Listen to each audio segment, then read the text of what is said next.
Hi, everyone. Welcome back to episode 3 of the Totten Talks podcast. Of course, as always, I have my brilliant co host, Leo Totten here with me. Hi, Leo. Hello, Kate. How are you today? I'm fantastic. How are you? I'm always good. Got to keep it positive, which is what we're going to talk about today. We are.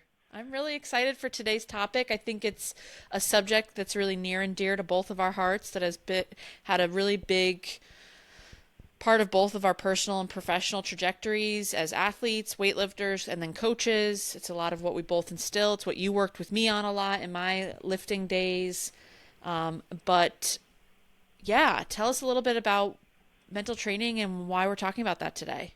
Well, I think it's really important that I think a lot of people discount that. They think that, hey, if I just work harder and if I do the physical part, that's going to be enough. It's not enough. The top level Yeah. athletes, we find that they're just more mentally tough and mentally well prepared than their opponents, and that's why Yeah. they rise to the top. And as we talk a little bit today, we'll talk about positive affirmations and mindsets, things like that. So these are things that can be learned. But I Yeah. think a lot of times people are a little bit reticent about doing that sort of thing Sure. because hey, it takes time. I put all my time into my physical training. I don't have time. Well, Yeah. or they think it's hokey. They don't think it's really necessary. So over the years, I could tell some stories here about how I got going into it, and I'm certainly not an expert. Okay, I'm not. Sure. I don't have my sports psychology degree or anything, but as I'll explain here, you'll see that I do have a good bit of background in it. Yeah, and I think too, a lot of times what's overwhelming, and hopefully today's episode will help a little bit. Certainly, the barriers you talked about, people don't believe in it, people feel like they don't have time. But I think the other barrier is that people just don't know how to, or where to start, or how to get support. And I think that your story of how you got into it, and then some of what we offer through Totten Training, which we'll talk about at the end of the episode, will really resonate with a lot of people on how they can take the next steps, right? Because it's overwhelming when you don't know. So why don't you tell us? I know you've got a good story on a little bit of the early days of your lifting career and where you first got yourself introduced to this idea of mental training. Well, my physical training was going really well. I was uh, not necessarily the number one or number two in the nation in my weight class, but I was up there. I was Sure. nationally ranked and Yeah, don't be very modest here. competitive, very competitive weight class. It was a 90 Yeah. kilo class, and there were some really really good lifters there. And I was struggling a bit, and I was totaling at the time around 310. Okay. And I Kilos, was everyone, for our kilos, yes. non-weightlifted lifters. Yeah, exactly. And my lifting was going really well, but all of a sudden it just kind of leveled off and plateaued a Mm, little bit. And I was like, oh man, maybe I'm not trying hard enough. Maybe I'm not working harder. I was coaching myself mm, basically. yeah. I didn't know anything about the mental part at all. Sure. But what I found was is that I thought the harder I worked, the better I would do because I have a wrestling background, and Mm, and that's all about grit and hard work, and you got to work really hard to be successful. So I sure. figured, okay, the harder I work, the better I'll be. Right. Well, it didn't work out that way because Of I course not. ended up just getting down on myself, just trying so hard. I would literally at a weightlifting meet, I would literally sit in the locker room with the towel over my head and psyching myself up, and and just and then I go out on the platform and I had nothing left. Yeah. So it got really frustrating. I mean, Yeah. it got to the point where it wasn't fun, Sure. and sports should be fun, no matter what your sport, whether Hmm. it's weightlifting or whatever. And if you're not having success, it's not as much fun. Yeah. So finally, I figured I got to do something. Look, Mount St. Mary's College is right up the street from my house, about 20 minutes Okay. away. Yep. And I saw an article in the paper that there was a priest who was had like a side job of sports psychology, and he worked with Mount St. Mary's at the time was really big for producing decathletes, Okay. and he was their mental training coach, and they had a Mm, lot of success. He worked with some other teams as well. And I thought what was interesting, he even worked with the local police department, working with criminals, Mm, trying to get them through hypnosis, get them to say things that they wouldn't normally say in sure. their conscious life. So I saw this article in the paper and got his name and everything. And for the life of me, I cannot remember the guy's name. I hate that I think because we'll he was cut you a little so slack on this one. yeah, but he was so good and very open and very Yeah. helpful. So he brought me in and he showed me, talked to me about relaxation and Sure. visualization, positive affirmations, all these things that I had no clue on. Yeah. All I knew was the physical stuff. And I was in other sports as well. And like wrestling, I found that I kind of held myself back because of the negative thoughts and the Sure. just not sure of myself, things like that. So he took me through these visualization and relaxation things, and next thing you know, he even made me a little cassette. I know I'm showing my age here, but at least it was an 8 track, okay? It was a cassette. True. But I was just I would do that 3 times a week, and it was like a 30-minute thing. By the time you take them through all the relaxation and practice the visualization, and what I found was is that I ended up trying to see these lifts in my head. I was missing lifts, and got me Mm, back to my old thing where I was trying so hard before I did this, where I would literally 2 weeks before a national meet, I would be driving down the road and I would be talking to myself, okay, I'm going to open my snatches at 135 kilos, and then I'm going to go to 140. Oh no, wait a minute. What if I miss that 135? And what if so and so is oh, you were doing so in starting? your head. Oh, I was my own worst enemy. I was terrible. Absolutely. So anyway, Always. by doing all of these things that he had me doing, it got to be having fun again. It got me Yeah. just thinking, hey, I can do this. Right. And my lift started moving again. So that was my start, and I just had so much gratitude for that. And it just made me realize how much the mental part really plays. I think it's really neat because, as someone who is one of your athletes and did some of this work with you, and we worked remote my entire career as an athlete, but I remember buying some of your mental training, which were CDs at the time, and listening to them. And now hearing like your story of how you were influenced by that is really neat. It's really powerful.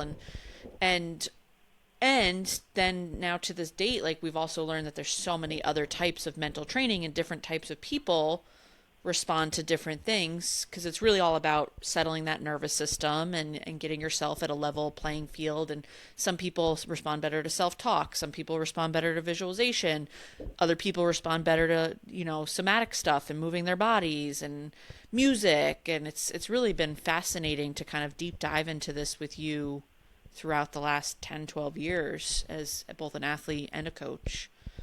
It's really Well, powerful stuff. and I do want to clarify, I'm not an expert, okay? No, I don't have same. my degree in Yeah. sports psychology, but through that experience, through that priest that was nice enough to help me with that, my own personal experience, and it got me studying. And Yeah. you wouldn't believe how many books I have in my personal library on Oh, I sports know it. psychology. So I'm Yeah. studying that all the time. Yeah. And I just think and just reading some of the different stories that are out there, Yeah. things like, I read something the other day about there was a guy who did a study of the top 25 tennis players in the world, Mm. and then he was comparing the top five out of that 25, Okay. and what was the difference that got them to the top five as opposed to the others. It was something as simple as positive talk to themselves. Sure. What they said was is that if they would miss a shot, okay, instead of saying, "Oh, you knucklehead, I can't believe you did that," Yeah. instead it was like everything was real positive. And Yep. what they found was that when you're positive like that, when it helps you relax, and then it keeps the That's pulse it. rate down, That's and it. Yeah. therefore you have more endurance. And Yep. I would never even think of that. No. And then you see other examples like Roger Federer when he was younger. He was he was a real hothead, believe it or not, as cool and calm as he is. I loved watching him play. I really hated to see him retire. Yeah. He was so cool and calm, but as a youth, he was a maniac. I mean, he was his own worst enemy, throwing Sure. rackets. He was like a young John McEnroe, okay? Yeah. And I think it was his mother that got him to finally calm down and say, "Hey, look, unless you control this, you're really giving your opponent ammunition. They're saying, hey, he's Absolutely. out of Giving all your control. power away. I got this guy." Yeah. That mental part was what really turned him around. And, and one of the things this really stuck in my mind. It was an Olympics. I forget the year, and it was gymnastics. And Tim Daggett was waiting his turn at the high bar. Okay, and for some reason there was some discrepancy in the judging of the event before that, so there was a delay. There was like a 10-minute delay. So kept his cool. He was the next one up. This is the Olympics. Wouldn't you think that nervousness and that anxiety would just continue to build and build? It's my turn. I'm ready to go. I'm ready. But I can't. I have to. So what I did was I saw him, and he was just sitting there relaxed. And it was the funniest thing. You know how on the high bar you're doing all your swings and he Yeah. was like Yeah. swinging, swinging, Yeah. changing direction, swinging, and then he Yep. boom, stuck Yep. his landing. You could just see his whole head was. And I've seen cross country or downhill skiers doing that. Yep. Yeah. So that is just one of the things I think that we need to do more of, and I think that's going to help our athletes. And I agree. I'm not just talking about weightlifters. I'm Yeah. talking about anybody, All anybody in any athletes. sport. And I think that's the really powerful thing of sport in general, and where we could all collaborate more and learn more from other sports. Because, when I was working on my master's, it was a dual master's in exercise physiology and sports psychology. I chose the program because it was one of the only programs at the time in the country that connected mind body stuff. And all I was wanting to research weightlifters specifically and develop protocols and all of that. That was my interest. And all of the research I was finding was other sports, and I was getting frustrated. I was like, okay, this is a research opportunity. It's great, but there's nothing for me to tell weightlifters. And then it kind of hit me that it's like, well, we can still learn from other sports and borrow and try and practice and then start to fine tune it and develop it for our sport. And when I was competing at the national level in weightlifting, we weren't talking about this at all. Like at the national level, at least, or in the international level, it just wasn't really being discussed. And my master's thesis was around just studying what current national level weightlifters were doing to mentally prepare day of for the competition. And that's just such a small window. But I think it's really fascinating. We can really borrow and learn these tools from other sports until we can start to develop protocols of our own. I've been dabbling in a new sport in archery, competitive archery for fun. Yeah.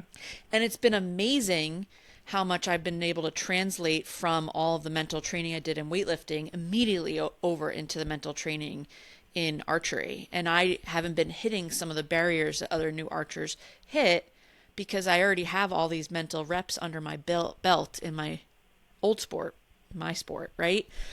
So it's always fascinating, like having these conversations and learning about some of these pieces. Well, and that's what I've tried to do. I've tried to take all of the general information about how to do the visualization, with the different techniques that are out there, Yeah. and applying it specifically to weightlifting. Like for Yes. instance, when I do the visualization and I talk them through it, we do a snatch, we do a clean, we do a Right. jerk, and we Right. talk them through and making sure that they understand all the proper the positions, the speed, all the different things that you don't see. I haven't seen anything really No, published nothing. specifically on that. So that's one of the things I think that we can take, like you were saying, we can take all that information that other sports have put together and make it specific for our Yes. weightlifters. And I think the key point that you made there too is that this stuff needs to be practiced just like our physical practice occurs. I see a lot of weightlifters want to just try the new thing in their next competition.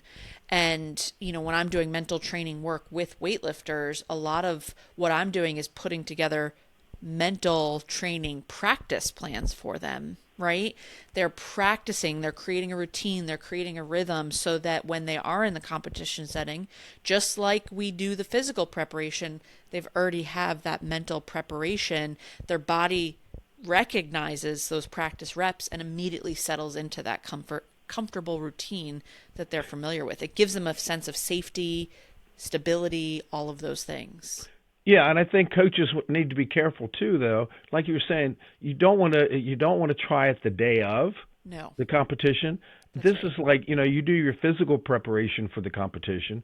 You got Yep. to do your mental preparation ahead of time for your Yep. competition. Like I said, when I first started doing it, I was missing lifts in my head. It Yeah. took practice Yeah. till it got to the point where I was never missing any lifts at all. Right. Well, if you try, and I've heard a couple coaches try this, one of their lifters comes off the platform and they miss their first snatch, then they miss their second snatch. And anybody who's a competitive weightlifter knows there's some anxiety there. Oh, Okay, to yeah. make that, you don't want to bomb out. To make that Right. thing, it's really, really important. Right. So I've heard coaches say, okay, breathe, relax, close your eyes, see yourself making the lift. No, no, no, don't do that, because if they haven't practiced, If they haven't practiced that. chances are they're going to miss it in their head. And if they Sure. miss it in their head, good chance they're going to miss it on the platform. Sure. So I Yeah. think what the point you bring up is really important. This is something you have to practice. Yeah. But the good news is that, like I said, when I first got that cassette from the priest on going through the relaxation visualization, it literally took 30 minutes to do the whole thing. Sure. Okay, Yeah. and but it gets to the point where you can do the same type of thing, after you practice it. Instead of taking that whole 30 minutes, you might be able to just sit in a chair, close your eyes, Hmm. couple deep breaths, inhale and exhale, and then that way, at that point, your body has Yeah. relaxed because of all the practice. Then you can do one or two lifts, boom, then you're ready to go. Yeah. So in other words, that time frame can slowly get down there, Right. but it takes practice to get to that. And that needs to happen over a period of time too. And I've seen new lifters working on this for the first time are like, well, I did the visualization, I shouldn't feel nervous, or I did the visualization and I just missed some lifts. And that's not how it works, right? The idea isn't that you aren't going to get uncomfortable or have missed lift scenarios or have anxiety sometimes. The idea is that these tools and these mindset tools, whether it's visualization or something else, helps you regroup and recenter when there are things out of your control in a competition setting, right? It brings you back to homeostasis, right? To center, to evenness in your mind, and then which then trickles out to your body. Yeah, and but again, it takes practice, It takes and that's the thing. practice. It's That's like it. anything else, and I think this is another reason why some people don't do it, because it Sure. takes time, Yeah. and you have It's to one more thing you to have to do. want to do it, and you Yep. have to understand the need for it and the why Yep. behind it. Yep. And if you do that and really follow through, I think it's going to be pretty successful for you. And I Yeah. will say that we'll talk a little bit later about what I've put Yeah. together, Yeah. but I did something for one of our lifters for East Coast Gold Yep. that she was having difficulty really staying positive and Mm. just smiling and relaxing. I mean, Right. again, kind of like I was, did a lot of pressure on Oh yourself. yeah. Wants to succeed for a coach, and Sure. not Sure. only for herself but for a coach. So that's just added pressure. Yeah. So what I did for her, I said, send me, and she happened to be a photographer. Send me still pictures of each of your positions when you snatch and you clean and you jerk. Okay. And what I did was is that I took each of those individual shots, one from the floor, one from the knees, Right. one from the power position, that sort of thing, and basically talked her through that on those individual positions. Right. And she's been practicing it, so I'm curious to see how how it holds up. Yeah. So when I'm going to see her coming up pretty soon, but one of the things she sent me a note back. She said, "I never knew my positions looked that good. I always had the negative feeling that, hey, I was out of position. Hey, my shoulders were back, my arms Yeah. were back." I Negative said, self-talk. "Your positions Yeah. are good," and Yeah. she finally realized that. And that's one of the things I think that it's pretty important for people to realize that, hey, you don't necessarily see it, so we can talk you through it. And it's like, Right. you have a much more positive attitude about what you're doing. So we'll see how she makes out. And Again, it we could go doesn't into a guarantee whole success, we for could go sure. into a whole nother episode of like perfectionism and how much you need that for our sport, but it's also like a double-edged sword of like trying to have it all absolutely perfect. It's fascinating what we do to ourselves and our minds. I know in a minute we're going to share about a specific tool that you've developed that we have, but the other kind of like tangible piece of advice before we go there that I would give people with all of this is like play with it.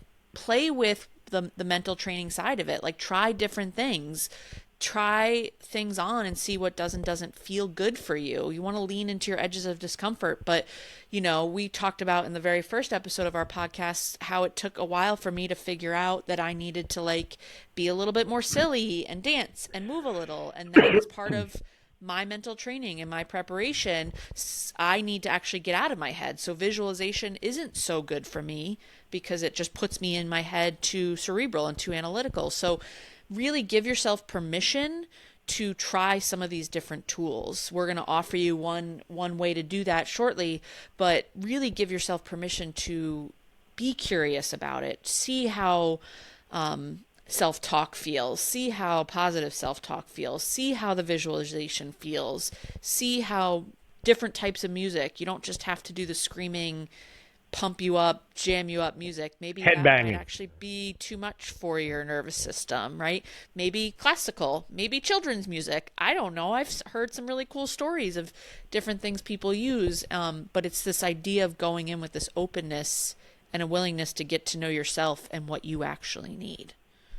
Yeah, and I think I really agree. I think you have to experiment with that a little bit because what we're trying to do in a competition or even in the weight room when you're going for a heavy lift, if you're a Sure. strength athlete using the Olympic lifts, you still want to have your what's called the optimal level of arousal.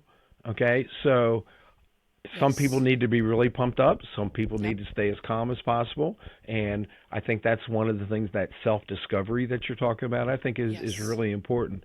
Find out what works best for you because, like for me, I was trying to do the headbanging stuff and, really aggressive, and that wasn't me. Too I much. need to Yeah. be able to just relax and talk to people, Yeah. enjoy what I'm doing, and then when it comes time to Same. focus, then you can focus, and all your energy hasn't been dispelled by all the outside stuff. Now you can just focus on that.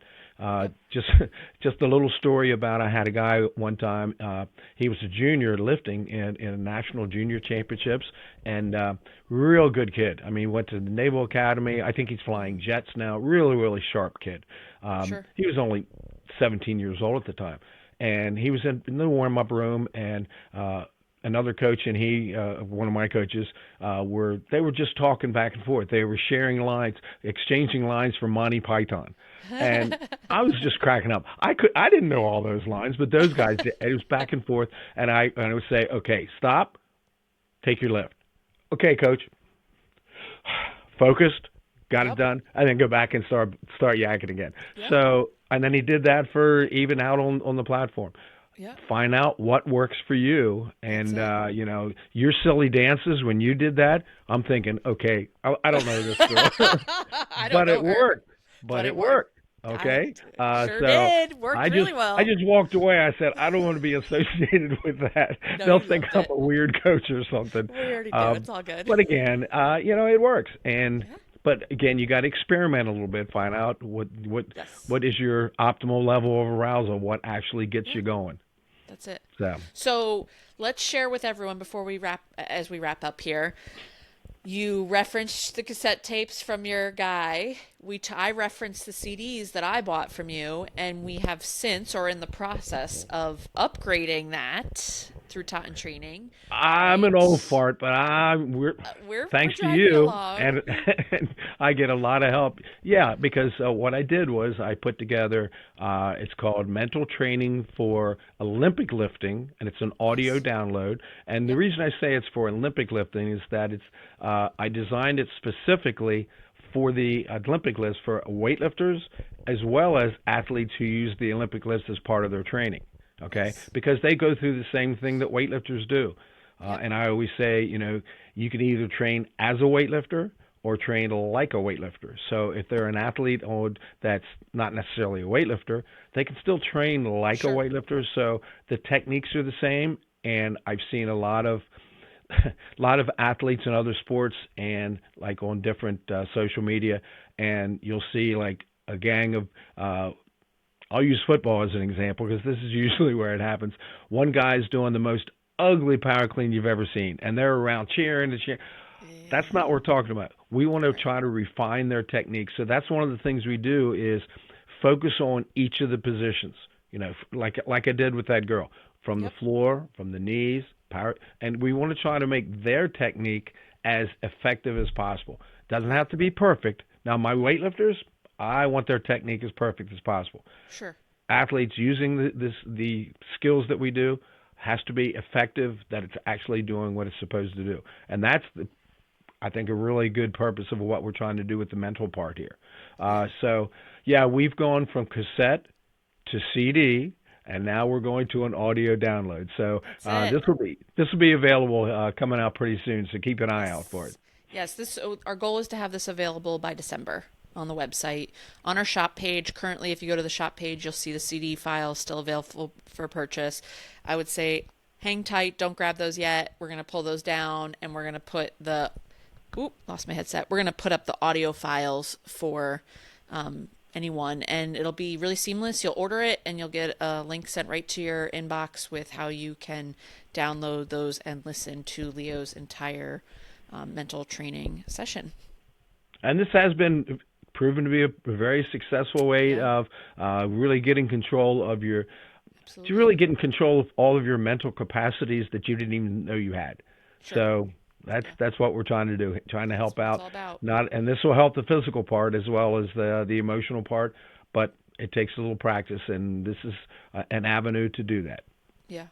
Great. Yeah, Awesome. Well, thank you, Leo, as always. It's amazing getting to just chit chat with you and these hang are out. fun. I like We don't I get to like do doing that these. as much anymore, so now it's nice to do that through the podcast. And we will catch everyone next month in our 4th episode. Thanks so Thank much, you. Kate. Really appreciate everything we do. Thank you, Leo.